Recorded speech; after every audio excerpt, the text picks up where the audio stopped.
أعوذ بالله من الشيطان الرجيم. بسم الله الرحمن الرحيم.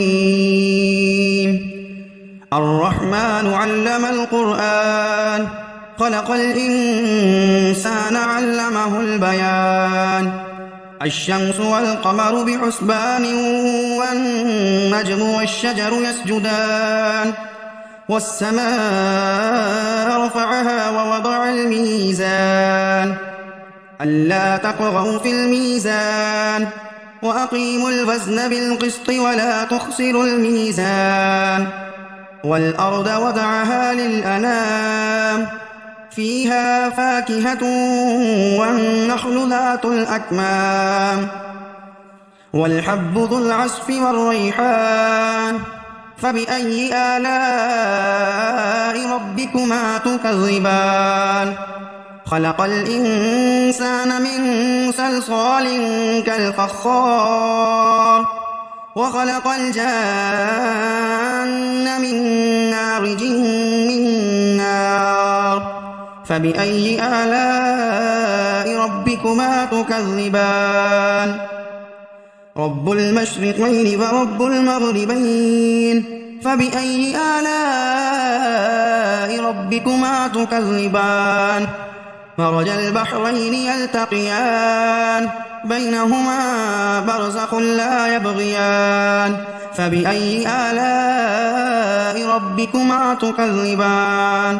يخرج منهما اللؤلؤ والمرجان فبأي آلاء ربكما تكذبان وله الجوار المنشآت في البحر كالأعلام فبأي آلاء ربكما تكذبان كل من عليها فان ويبقى وجه ربك ذو الجلال والإكرام فبأي آلاء ربكما تكذبان يسأله من في السماوات والأرض كل يوم هو في شأن فبأي آلاء ربكما تكذبان سنفرغ لكم أيها الثقلان فبأي آلاء ربكما تكذبان يا معشر الجن والإنس إن استطعتم أن تنفذوا من أقطار السماوات والأرض فانفذوا لا تنفذون إلا بسلطان فبأي آلاء ربكما تكذبان يرسل عليكما شواظ من نار ونحاس فلا تنتصران فبأي آلاء ربكما تكذبان فإذا انشقت السماء فكانت وردة كالدهان فبأي آلاء ربكما تكذبان فيومئذ لا يسأل عن ذنبه إنس ولا جان فبأي آلاء ربكما تكذبان يعرف المجرمون بسيماهم فيؤخذ بالنواسي والأقدام فبأي آلاء ربكما تكذبان هذه جهنم التي يكذب بها المجرمون يطوفون بينها وبين حميم آن فبأي آلاء ربكما تكذبان ولمن خاف مقام ربه جنتان فبأي آلاء ربكما تكذبان ذواتا أفنان فبأي آلاء ربكما تكذبان فيهما عينان تجريان فبأي آلاء ربكما تكذبان فيهما من كل فاكهة زوجان فبأي آلاء ربكما تكذبان متكئين على فرش بطائنها من استبرق وجنى الجنتين دان فبأي آلاء ربكما تكذبان فيهن قاصرات الطرف لم يطمثهن إنس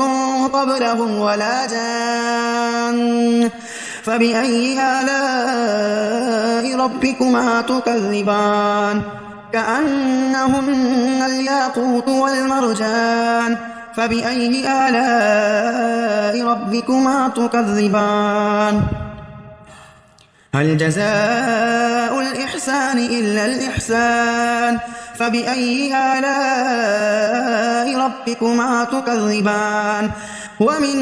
دونهما جنتان فبأي آلاء ربكما تكذبان مدهامتان فبأي آلاء ربكما تكذبان فيهما عينان نضاختان فبأي آلاء ربكما تكذبان فيهما فاكهة ونخل ورمان فبأي آلاء ربكما تكذبان فيهن خيرات حسان فبأي آلاء ربكما تكذبان حور مقصورات في الخيام فبأي آلاء ربكما تكذبان لم يطمثهن إنس قبلهم ولا جان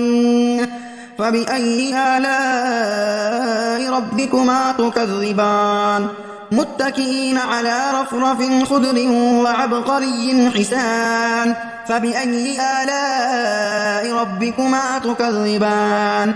تبارك اسم ربك ذي الجلال والإكرام